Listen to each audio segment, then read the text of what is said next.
Tapi yang menjadi heran, kok ketua partainya juga menyatakan apa sih Limpo ini? Apes dia, sedang apes. Mungkin yang lain juga ada sih yang korupsi gitu. Tapi ini agak berbeda dengan yang lain gitu. Ini korupsinya kecenderungannya hanya untuk kepentingan keluarga saja. Ya. Misalnya korupsi itu untuk kepentingan sunatan, lalu untuk facial, untuk beli kacamata, ya, untuk kepentingan sehari-hari istrinya, yang jumlahnya sebetulnya tidak banyak, tapi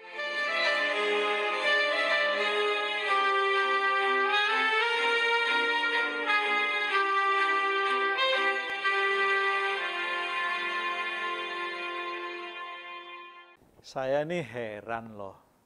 Setiap menjelang akhir masa jabatan presiden, yang dulu Presiden SBY dan sekarang Presiden Jokowi, kok selalu ada peristiwa korupsi. Ya, korupsi ini dilakukan oleh orang-orang yang ada di partai dan yang ada di kabinet sekaligus. Itu yang menjadi heran. Kenapa sih ini? Padahal setiap presiden juga ngomong, bicara korupsi harus hilang. Ya, juga ada korupsi pemberantasan korupsi itu. Kok ya aneh, tetap saja ada korupsi. Nah, yang paling terakhir di masa jabatannya Jokowi ini, Partai Nasdem yang agak menderita tentang korupsi. Dua, yang paling terakhir yaitu Lipo. Ya. Limpo ini sebetulnya nggak banyak loh korupsinya, hanya 44,5 miliar saja. Tapi yang menjadi heran, kok ketua partainya juga menyatakan apa sih Limpo ini? Apes dia, sedang apes. Mungkin yang lain juga ada sih yang korupsi gitu. Tapi ini agak berbeda dengan yang lain gitu. Ini korupsinya kecenderungannya hanya untuk kepentingan keluarga saja. Ya.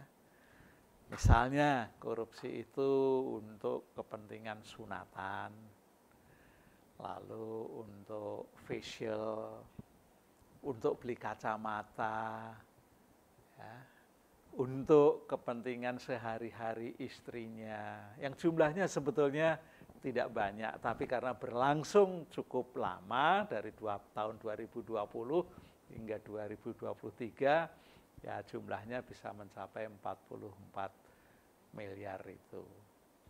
Nah, gimana sih ini caranya mengatasi biar korupsi ini hilang gitu.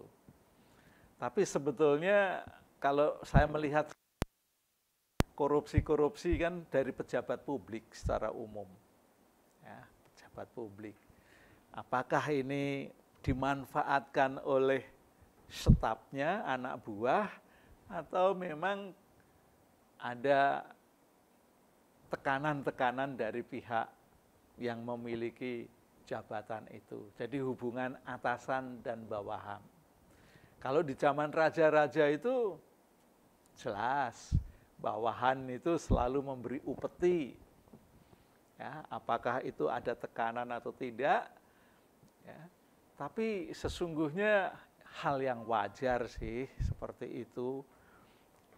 Maksud saya wajar itu begini, karena ingin jabatannya tidak tergeserkan dengan memberi upeti itu, atau berbuat baik dengan atasan.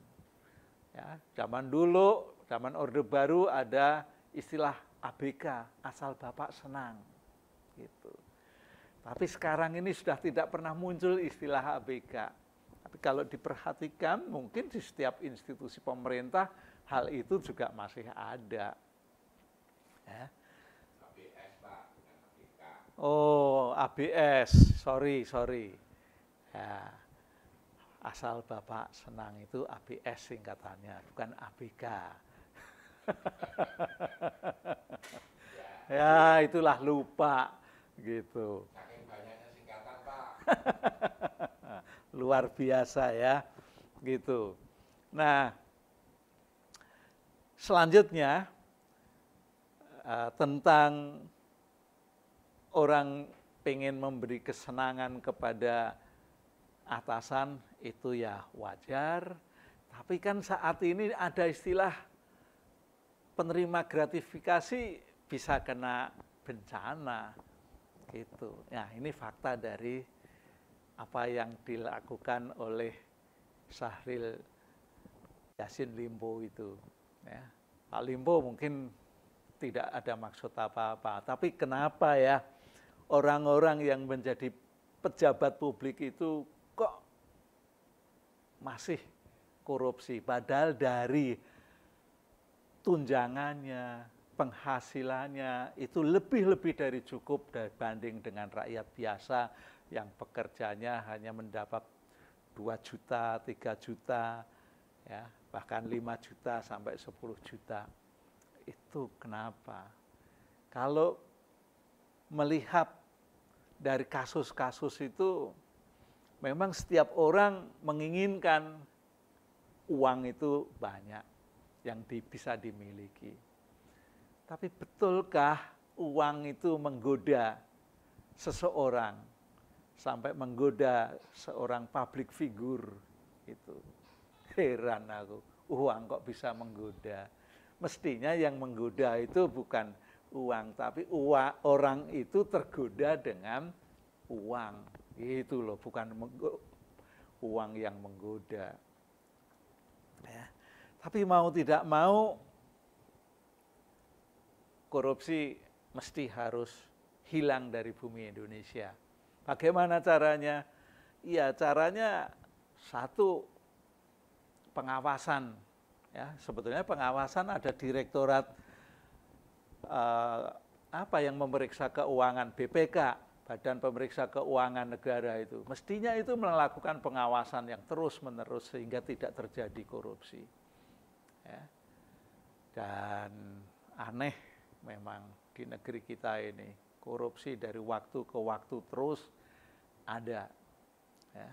Hukuman ini juga sederhana, tidak pernah ada yang dihukum gara-gara korupsi waktunya cukup panjang, apalagi sampai seumur hidup, nggak pernah. Ya.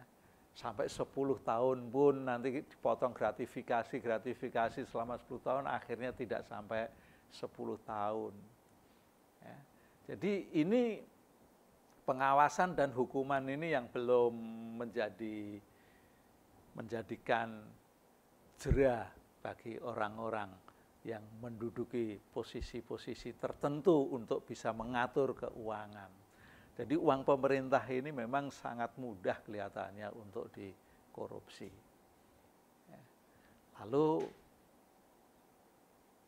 kalau mau lebih cepat lagi, ya presiden yang ke depan lah, Pak Prabowo nanti kalau sudah dilantik langsung bisa, aku yang akan memimpin tentang korupsi. Ya, seperti di negeri Cina, Tiongkok masa lalu itu, yang presidennya langsung mengatakan, kalau aku korupsi, aku tembak diriku sendiri. Begitu juga dengan bawahan-bawahannya, kenakan hukuman mati. Nah, akan terjadilah berkurang dengan banyak. Sebab korupsi itu ternyata luar biasa, apalagi yang ditambang itu yang kemarin mencapai berapa? 71 T ya, yang tentang timah itu ya, luar biasa. Ya, korupsi itu terbagi-bagi kepada siapa kita nggak pernah tahu. Ya, sampai sekarang juga sudah nggak ada beritanya. Nah, korupsi ini bisa hilang jikalau Pak Presiden terpilih nanti juga langsung mengomandani tentang pemberantasan korupsi. Ya, pemberantasan korupsi ini sejak Orde Baru sudah ada, tapi terus-menerus tidak pernah hilang. Apakah ini korupsi sudah menjadi budaya bagi pejabat publik?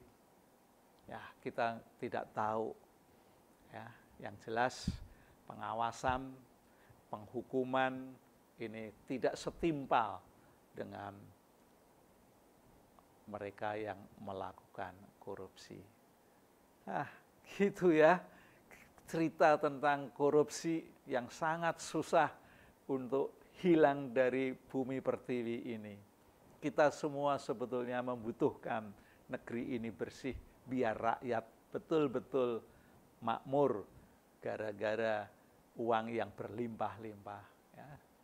Indonesia kaya raya, sudah banyak orang tahu. Ada lagu tongkat kayu pun jadi tanaman yang bisa menghidupi masyarakatnya. Itu juga terbukti. Ayo kita berantas korupsi. Dimulailah dari Pak Presiden terpilih untuk memulai mengomandani tentang hilangnya korupsi di bumi pertiwi.